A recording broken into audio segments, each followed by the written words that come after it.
जय श्री कृष्ण भक्तों, वैष्णव परिवार भक्ति रस में आपका बहुत बहुत स्वागत है। भक्तों, अभी हम श्रवण कर रहे हैं श्रीमद् भागवत पुराण, जिसमें कि अभी तक आप प्रथम स्कंद से तीसरा अध्याय श्रवण कर चुके हैं।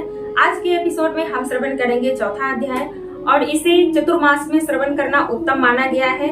ये गृहस्थ जीवन के लिए है और इसे घर पे श्रवण करना उत्तम माना गया है। अगर आप इसे पाठ कर सकते हैं तो सर्वोत्तम है, नहीं तो इसका प्रतिदिन एक एक एपिसोड इसका श्रवण कर सकते हैं। तो आइए बिना देर किए आज के एपिसोड में हम श्रवण करेंगे महर्षि व्यास देव जी को किस प्रकार असंतोष होता है और उनका असंतोष श्री नारद मुनि दूर करते हैं। तो ये बिल्कुल शॉर्ट लिस्ट में दिया गया है और हिंदी में वर्णन है इसका। इसे ध्यानपूर्वक श्रवण करना अच्छा रहता है। और आप चैनल पे न्यू व्यूअर हैं तो चैनल को लाइक, सब्सक्राइब एंड अपने दोस्तों के साथ शेयर इसे जरूर कीजिएगा। बोलिए प्रेम से वृंदावन बिहारी लाल की जय हो, श्री राधा रानी की जय हो। ओम नमो भगवते वासुदेवाय नमः। ओम नमो भगवते वासुदेवाय नमः। ओम नमो भगवते वासुदेवाय नमः।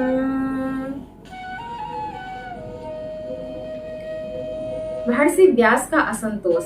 व्यास जी कहते हैं, उस दीर्घकालीन सत्र में सम्मिलित हुए मुनियों में विद्या वयोवृद्ध कुलपति ऋग्वेद जी सौनक जी ने सूत जी की पूर्वोक्त बात सुनकर उनकी प्रशंसा की और कहा। क्या कहा? सौनक जी बोलते हैं, सूत जी, आप वक्ताओं में श्रेष्ठ हैं तथा बड़े भाग्यशाली हैं। जो कथा भगवान श्री सुखदेव जी ने कही थी वही भगवान की पुण्यमयी कथा कृपा करके आप मुझे सुनाइए। वह कथा किस युग में, किस स्थान पर और किस कारण से हुई थी? मुनिवर कृष्णद्वैपायन ने किसकी प्रेरणा से इस परम हंसों की संहिता का निर्माण किया था? उनके पुत्र सुखदेव जी बड़े योगी, समदर्शी, भेदभाव रहित, संसार निद्रा से जगे एवं निरंतर एकमात्र परमात्मा में ही स्थित रहते हैं। छिपे रहने के कारण मूढ़ से प्रतीत होते हैं, क्योंकि सुखदेव जी हमेशा मौन रहते थे। व्यास जी जब संन्यास के लिए वन की ओर जाते हुए उनके पुत्र का पीछा कर रहे थे, उस समय जल में स्नान करने वाली स्त्रियां सुखदेव जी को देखकर वस्त्र धारण नहीं किया, परंतु वस्त्र पहने हुए व्यास जी को देखकर, क्योंकि सुखदेव जी वस्त्र भी नहीं पहने हुए थे तब भी, लेकिन वस्त्र पहने हुए व्यास जी को देखकर लज्जा से कपड़े पहन लिए थे। इस आश्चर्य को देखकर जब व्यास जी ने उन स्त्रियों से इसका कारण पूछा, तब उन्होंने उत्तर दिया, आपकी दृष्टि में तो अभी स्त्री पुरुष का भेद बना हुआ है, परंतु आपके पुत्र की शुद्ध दृष्टि में यह भेद नहीं है। कुरु जांगल देश में पहुंचकर हस्तिनापुर में वे पागल, गूंगे तथा जड़ के समान विचरते होंगे। नगरवासियों ने उन्हें कैसे पहचाना? पांडव नंदन राजऋषि परीक्षित का इन मौनी सुखदेव जी के साथ संवाद कैसे हुआ होगा? श्री सुखदेव जी गृहस्थों के घर पे उतनी देर ही रुकते थे, वो भी तीर्थ रूप बनाने के लिए, जितनी देर में एक गाय दूही जाए। सूत जी, हमने सुना है कि अभिमन्यु नंदन परीक्षित भगवान के बड़े प्रेमी थे। उनके अत्यंत आश्चर्यमय जन्म और कर्मों का भी वर्णन कीजिए। वे तो पांडव वंश के गौरव बढ़ाने वाले सम्राट थे।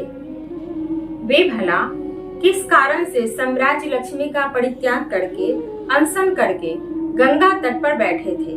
शत्रुघ्न अपने भले के लिए बहुत सा धन लाकर उनके चरण रखने की चौकी को नमस्कार करते थे। वे एक वीर युवक थे। उन्होंने उस दुस्त्यज लक्ष्मी को अपने प्राणों के साथ भला क्यों त्याग दिया?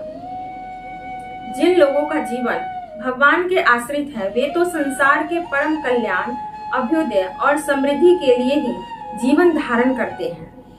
उसमें उनका अपना कोई स्वार्थ नहीं होता। उनका शरीर तो दूसरों के हित के लिए था। उन्होंने विरक्त होकर उसका परित्याग क्यों किया? वेद वाणी को छोड़कर अन्य समस्त शास्त्रों के आप पारदर्शी विद्वान हैं। सूची, इसलिए इस समय जो कुछ हमने आपसे पूछा है वह आप हमें कृपा करके कहिए। सूजी ने कहा, इस वर्तमान चतुर्युगी तीसरे युग द्वापर में महर्षि पराशर के द्वारा वसु कन्या सत्यवती के गर्भ से भगवान कलावतार योगीराज व्यास जी का जन्म हुआ। एक दिन वे सूर्योदय के समय सरस्वती के पवित्र जल में स्नान आदि करके एकांत स्थान पर बैठे हुए थे।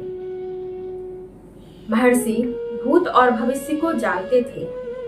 उनकी दृष्टि अचूक थी। उन्होंने देखा कि जिसको लोग जान नहीं पाते, ऐसे समय के फेर से प्रत्येक युग में धर्म संकरता और उसके प्रभाव से भौतिक वस्तुओं की भी शक्ति का ह्रास हो रहा है। संसार के लोग श्रद्धाहीन और शक्ति रहित होते जा रहे हैं। उनकी बुद्धि कर्तव्य का ठीक ठीक निर्णय नहीं कर पा रही है। आयु भी कम हो जाती है। लोगों की इस भाग्यहीनता को देखकर उन मुनीश्वर ने अपनी दिव्य दृष्टि से समस्त वर्णों और आश्रमों के हित कैसे हो, इस पर विचार किया। उन्होंने सोचा कि वेदोक्त चतुर्होत्र कर्म लोगों का हृदय शुद्ध करने वाला है। इस दृष्टि से यज्ञों का विस्तार करने के लिए उन्होंने एक ही वेद का 4 भाग कर दिए। व्यास जी द्वारा ऋग्वेद, यजुर्वेद, सामवेद और अर्थवेद, इन 4 वेदों का उद्धार हुआ। इसका और पुण्यों को 5वां वेद कहा जाता है। उनमें से ऋग्वेद पैल साम गान के विद्वान जैमिनी और यजुर्वेद के एकमात्र स्नातक वैशंपायन हुए। अर्थवेद में प्रवीण हुए दरुण नंदन सुमंतु मुनि। इतिहास और पुराणों के स्नातक मेरे पिता रोमहर्ष थे। इन पूर्वोक्त ऋषियों ने अपनी अपनी शाखा को और भी अनेक भागों में विभक्त कर दिया। इस प्रकार शिष्य प्रशिष्य और उनके शिष्यों द्वारा वेदों की बहुत सी शाखाएं बन गई। कम समझने वाले पुरुषों पर कृपा करके भगवान वेद व्यास ने इसलिए ऐसा विभाग कर दिया कि जिन लोगों को स्मरण शक्ति नहीं रहती है या कम है, वे भी वेदों को धारण कर सकते हैं। स्त्री, शूद्र और पतित द्विजाति तीनों ही वेद श्रवण के अधिकारी नहीं माने गए हैं, ऐसा श्रीमद् भागवत में लिखा हुआ है। इसलिए वे कल्याणकारी शास्त्रोक्त कर्मों के आचरण में भूल कर बैठते हैं। अब इसके द्वारा उनका भी कल्याण हो जाएगा। यह सोचकर महामुनि व्यास जी ने बड़ी कृपा करके महाभारत इतिहास की रचना की। सौनकादि ऋषियों, यद्यपि व्यास जी इस प्रकार अपनी पूरी शक्ति से सदा सर्वदा प्राणियों के लिए कल्याण में लगे रहते हैं, तथापि उनके हृदय को संतोष नहीं हुआ। उनका मन कुछ खिन्न सा हो गया था। सरस्वती नदी के पवित्र तट पर एकांत में बैठकर धर्मवेत्ता व्यास जी मन ही मन विचार करते हुए इस प्रकार कहने लगे। मैंने निष्कपट भाव से ब्रह्मचारी व्रतों का पालन करते हुए वेद, गुरुजन और अग्नियों का सम्मान किया है और उनकी आज्ञा का पालन किया है। महाभारत की रचना के बहाने मैंने वेद के अर्थ को खोल दिया है, जिससे स्त्री, शूद्र आदि भी अपने अपने धर्म कर्म का ज्ञान प्राप्त कर सके। यद्यपि मैं ब्रह्म तेज से संपन्न एवं समर्थ हूँ, तथापि मेरा हृदय कुछ अपूर्ण काम सा जान पड़ता है।